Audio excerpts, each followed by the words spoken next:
ఇప్పుడు తెలంగాణలో ఎక్కడ చూసినా కూడా ఒకటే చర్చ, రేపు ఏం జరగబోతోంది. 8 తారీఖు రోజుకి అక్టోబర్ 8కి లోకల్ బాడీ ఎన్నికల రిజర్వేషన్ల మీద కోర్టు తీర్పు ఉంది కదా.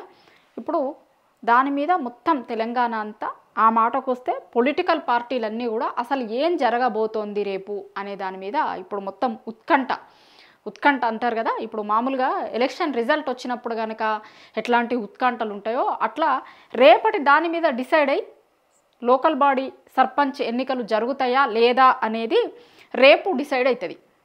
రిజర్వేషన్లని యాక్సెప్ట్ చేస్తుందా చెయ్యరా, లేదు అంటే రిజర్వేషన్లని అమలు చేయకుండా మీరు పాతదాని ప్రకారం ఎన్నికలకు బోర్రి ఎన్నికలైతే పెట్టుర్రి అంటారా, అసలు కోర్టు ఏం చెప్తుంది ఏంది అనే దాని మీద ఇప్పుడు మొత్తం అందరూ ఎదురు చూస్తున్నారు.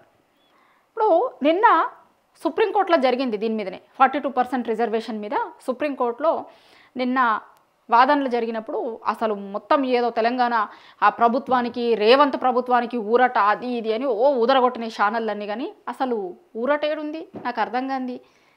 దాంట్లో ఊరట ఏముంది అని అసలు సుప్రీంకోర్టు చెప్పింది ఏంది, ఈ కేసు హైకోర్టులో ఉంది కదా, కింది కోర్టులో ఉన్నప్పుడు మీరు అసలు ఎందుకు వచ్చారు సుప్రీంకోర్టుకి, ఫస్ట్ ఆడ ఏం చెప్తుందో వినుర్రి కదా, అక్కడ కూడా ఉన్నారు కదా, జడ్జిలు ఉన్నారు, లాయర్లు ఉన్నారు, అసలు ఏం చెప్పింది అక్కడ కింది కోర్టులో ఉండగా మీరు ఎందుకంత అర్జెంట్ ఉందని ఎందుకంత తొందర ఉందని మీరు సుప్రీంకోర్టు రాకిచ్చిర్రు, ఇగో ఇది చెప్పింది. కానీ దీనికి మొత్తం ఏదో రేవంత్ ప్రభుత్వానికి ఊరట, మొత్తం 42% రిజర్వేషన్ అమలు చేయమన్నది కోర్టు అన్న లెక్క ఊదరగొట్టుకుంటారు. రేపు తెలుస్తుంది అసలు విషయం, రేపు హైకోర్టు ఏం చెప్తుంది అనే దాని మీద ఆధారపడి ఉంటుంది.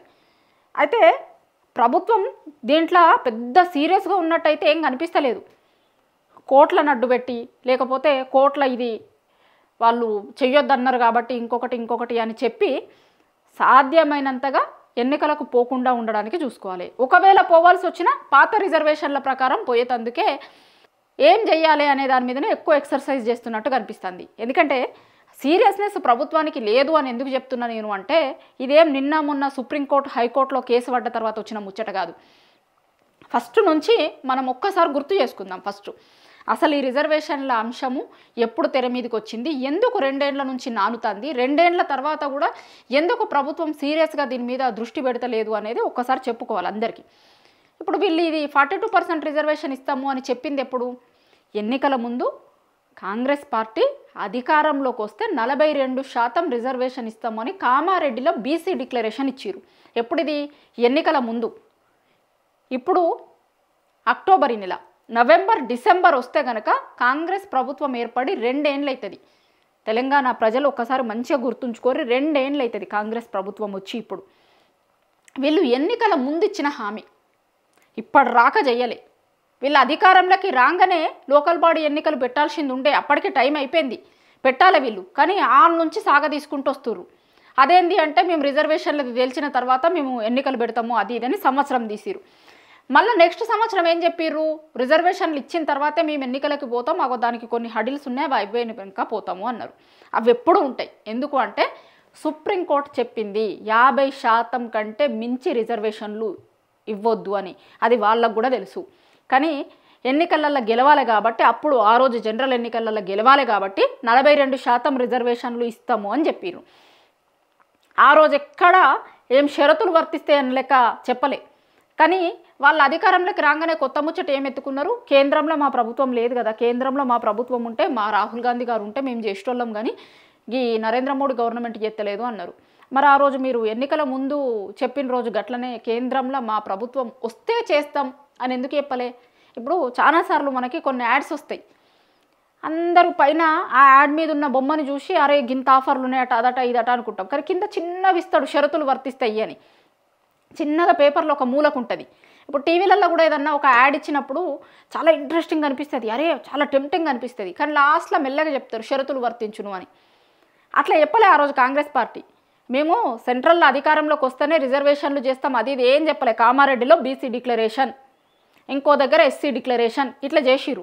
మేము చేస్తాము మొత్తం అధికారంలోకి రాగానే. ఆ రోజు ఎక్కడ షరతులు వర్తిస్తాయి లేకపోతే కేంద్రం చేస్తేనే చేస్తాము అని ఎక్కడ చెప్పలే.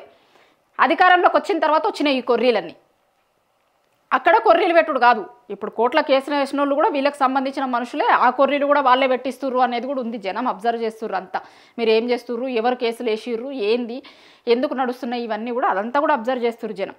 అయితే ఆ ముచ్చట అట్లుంచితే 42% రిజర్వేషన్ ఇస్తాము అని కామారెడ్డిలో చెప్పారు. ఎన్నికలు అయిపోయిన తర్వాత ఇంకా సంవత్సరం అయింది, 2 ఏళ్ళు అవటానికి వచ్చింది. ఇప్పుడు ఫస్ట్ ఏం చేసిర్రు, మేము రిజర్వేషన్లది మొత్తం చట్టం చేసినాము, సభలో చేసినాము అని గవర్నర్కి పంపించారు. అది ఏంది, ఇది సుప్రీంకోర్టు గైడ్లైన్స్ ఉన్నాయి, మరి వీళ్ళేమో ఈ రిజర్వేషన్లను నేను యాక్సెప్ట్ చేస్తే ఎక్కువ పెరిగిపోయేటట్టున్నాయి, ఏం చేయరో చూడుర్రి అని ఆమె రాష్ట్రపతికి పంపించింది. అయితే వీళ్ళు ఏం చేసిరంటే కాంగ్రెస్, ఒక్కసారి మీరు జాగ్రత్తగా వినుర్రి, బిల్లు గవర్నర్ దగ్గర ఉన్నప్పుడేమో వీళ్ళు ఢిల్లీలో పోయి ధర్నా చేసిరు. వాళ్ళు చేయాల్సిన ధర్నా ఇక్కడ కదా, గవర్నర్ గారి దగ్గర మీరు అసలు ఎందుకు ఆమోదిస్తలేరు, ఏంటిది అనేది ఈడ చేయలే, ఢిల్లీకి పోయి చేసిరు. అయితే ఢిల్లీకి పోయి చేసి మొత్తం అమలు చేయాలి, మేము చేసి పంపించినాము, అది ఇది అని లెక్క బిల్లు గల్లీలు ఉంది, వీళ్ళు ఢిల్లీలో చేసిరు. అదేంటి అంటే మరి వాళ్ళకే తెలుసు, దాన్నే కాంగ్రెస్ పార్టీ అంటారు, అట్లనే ఉంటుంది వాళ్ళ ముచ్చట. అట్లా చేసిరు. చేసిన తర్వాత మళ్ళీ కొన్ని రోజులకి ఏమయ్యారు, అసలు అది తిప్పు పంపిందా గవర్నరు, యాక్సెప్ట్ చేసిరా చెయ్యలేదా, ఏది సంబంధం లేదు, ఆర్డినెన్స్ తీసుకొచ్చిరు. ఆర్డినెన్స్ తీసుకొచ్చి ఏం చెప్పారు కాంగ్రెస్ పార్టీ వాళ్ళు, ప్రభుత్వం వాళ్ళు, మొత్తం ఆర్డినెన్స్తోనే మేము ఎన్నికలకు పోయినాం, రిజర్వేషన్లు వచ్చినాయి, మొత్తం బీసీలందరికీ అధికారం వచ్చింది అన్న లెక్కన ఊదరగొట్టిరు, సంబరాలు చేసుకున్నారు, శాల్వాలు కప్పుకున్నారు. ఏంది, ఏం లేదు, ఆర్డినెన్స్ నిజంగా గంత ఈజీగా చేయాల్సి వస్తే ఆర్డినెన్స్తోనే అయ్యే పనులు ఉంటే కనుక అన్ని రాష్ట్రాలు అట్లనే చేసేటి కదా. వేరే రాష్ట్రం వాళ్ళకి ఎవ్వరికి తెలివి లేదు, లేకపోతే వేరే సీఎంలకు ఎవ్వరికి తెలివి లేదు, మనోళ్ళకి మాత్రం ఒక్కరికే తెలివి ఉంది, మేము ఆర్డినెన్స్తో చేసేస్తాము అన్న లెక్క చెప్పారు. ఆ రోజు చెప్పారు చాలా బీసీ సంఘాల నాయకులు, బీసీ ఈ రిజర్వేషన్స్ మీద పోరాటం చేస్తున్న వాళ్ళు చాలా మంది, ఎందుకు చేసుకుంటారు మీరు, అసలు సంబరాలు ఎందుకు చేసుకుంటారు, శాల్వాలు ఎందుకు కప్పుకుంటారు, అసలు ఏమైందని ప్రశ్నించారు. ఆ ఆర్డినెన్స్ ఆన్నే ఉంది, మూలకుంది. తర్వాత జీవో తీసుకొని వచ్చి మేము దీని మీద పోతున్నాము అన్నారు, దాని మీద కోర్టుకు పోయిర్రు, ఆ లొల్లి నడుస్తుంది ఇప్పుడు. ఇగో ఇది 2 ఏళ్ల నుంచి జరుగుతున్నది ఇది. ఇందుకోసం నేను ఇదంతా ఎందుకు చెప్పినా అంటే, ప్రభుత్వానికి ఉన్న చిత్తశుద్ధి ఏంది అని ఒక్కసారి మనం ఆలోచించుకోవాలంటే, పైన ఇవన్నీ కూడా అసలు ఎప్పుడు ఇస్తామని చెప్పిర్రు, ఏం జరిగింది, దాని తర్వాత బిల్లు ఏమైంది, దాని తర్వాత అసెంబ్లీ సమావేశాలలో ఏమైంది, దాని తర్వాత ఆర్డినెన్స్ ఎందుకు వచ్చింది, వీళ్ళు ఢిల్లీలో ధర్నాలు ఎందుకు చేసిర్రు, ఇదంతా చెప్పుకోవాలి. ఇప్పటికన్నా అవుతుందా కాదు అని ప్రభుత్వంకి కూడా తెలుసు. అయినా కూడా ఇంకా కూడా బీసీలను మోసం చేస్తాము అన్న లెక్కనే ప్రభుత్వం ఎంత తెలివిగా మోసం చేసిన లెక్క అంటే, మేము ఇచ్చినాం కానీ ఇగో పలానోళ్ళు కేసులు వేసిరు, లేకపోతే మేము ఇస్తాము అన్నాం కానీ ఇగో పలానదైంది. సరే వాళ్ళు ఇప్పుడు ఇయ్యొద్దు అంటారు కదా, పార్టీ పరంగా మేము ఇస్తాం, పార్టీ పరంగా మీరు ఇచ్చేదేముంది, ప్రభుత్వం పరంగా మీరు ఒక జీవో తీసుకొని వస్తే, మీరు ఒక చట్టం చేస్తే కనుక అందరూ పాటిస్తారు కదా. ప్రభుత్వం పరంగా మీరు ఇచ్చుకునేదానికి మరి 2 ఏళ్ల నుంచి ఎందుకు డ్రామా చేస్తున్నారు, 2 ఏళ్ల నుంచి ఇదంతా ఎందుకు చేస్తున్నారు, ఎందుకు బీసీలను మోసం చేసేది చేస్తున్నారు, దీనికి సమాధానం ఉండదు ఏడా. కానీ మళ్ళీ మీది నుంచి మాత్రం మేము బీసీలు అంటే మాకు మస్తు ప్రేమ ఉంది, మేము 42% రిజర్వేషన్ చేద్దామనుకున్నాం, చేసి లోకల్ బాడీ ఎన్నికలకు పోదామనుకుంటున్నాం, అది ఇది అని చెప్తారు. ఇదంతా ఎప్పటివరకు జరుగుతుంది అంటే, రేపు ఒకవేళ కోర్టు తీర్పు వచ్చి ఇది వర్తించదు అని చెప్పినా కూడా వీళ్ళది ఇట్లనే కంటిన్యూ అవుతుంది. ఎందుకంటే గతంలోనే ఓ రోజు క్యాబినెట్ మీటింగ్ అయిపోయిన తర్వాత బయటకు వచ్చి మాట్లాడుతున్నప్పుడు మంత్రి గారు మాట్లాడిరు, మేము 42% రిజర్వేషన్ మీద మొత్తం ఇస్తున్న మీకు అయిపోయింది, కానీ ఎవ్వరు కూడా కోర్టుకు పోవద్దు, లేకపోతే ఒకవేళ ఎవరైనా కోర్టుకు పోతే కనుక మేము పార్టీ పరంగా ఇవ్వాలని కూడా చూస్తాం, మేము అన్ని పార్టీలను కూడా రిక్వెస్ట్ చేస్తున్నాం, వాళ్ళు కూడా ఇవ్వాలి అన్న లెక్క అని. అసలు ఎందుకు రిక్వెస్ట్ చేయాల్సిన అవసరం ఏముంది, మీరు ప్రభుత్వంగా ఒక తీసుకొని వస్తే కనుక వాళ్ళు ఆటోమేటిక్గా ఇస్తాయి కదా, వేరే పార్టీలు కూడా ఇవ్వాల్సిన, మీరు రిక్వెస్ట్ చేయాల్సిన అవసరం ఏముంటుంది, మీరు తీసుకొని వస్తే కనుక ఆటోమేటిక్గా అందరూ ఇవ్వాల్సిందే కదా దానికి. అట్లా కాకుండా మేము పార్టీ పరంగా ఇస్తాము అని మళ్ళీ ఒక కొత్త ఇది స్టార్ట్ చేసుడు, అసలు ఏం జరుగుతుంది ఏంది, రేపటితోని మొత్తం అసలు ప్రభుత్వానికి ఉన్న సీరియస్నెస్ ఎంత ఉంది 42% రిజర్వేషన్ విషయంలో, ప్రభుత్వం నిజంగా అంత సీరియస్గా కొట్లాడుతుందా, ఏం చెప్తుంది, ఏమవుతుంది, కోర్టులో ఏం తేలుతుంది, ప్రభుత్వం ఏం చేయబోతుంది అనేది రేపు మొత్తం తేలుతుంది. ఇది హైకోర్టుకు సంబంధించిన ముచ్చట. సుప్రీంకోర్టుది నిన్న తేలిన దాంట్లో ప్రభుత్వానికి ఊరట లేదు, ఏం లేదు, అసలు మీరు కింద కోర్టులో ఉన్నప్పుడు గీడికి ఎందుకు వచ్చిర్రు అని చెప్పింది. దానికి ఊరట ఇంకొకటి అని ఊదరగొట్టిరు, ఊరట లేదు ఏం లేదు, సుప్రీంకోర్టు ఏమన్నది మీరు హైకోర్టులో ఉంది కదా, ఆల్రెడీ రేపే ఉంది, ఇవాళ మీరు ఇక్కడికి వచ్చిర్రు, రేపే ఉంది కదా, 2 రోజులు ఆగలేకపోయినా 2 రోజుల తర్వాత కింది కోర్టులోనే తేల్చుకోర్రి, దాని తర్వాత రారి అన్న లెక్క చెప్పింది. అది దానికి ఏం పెద్ద ఊరట అది ఇది కాదు.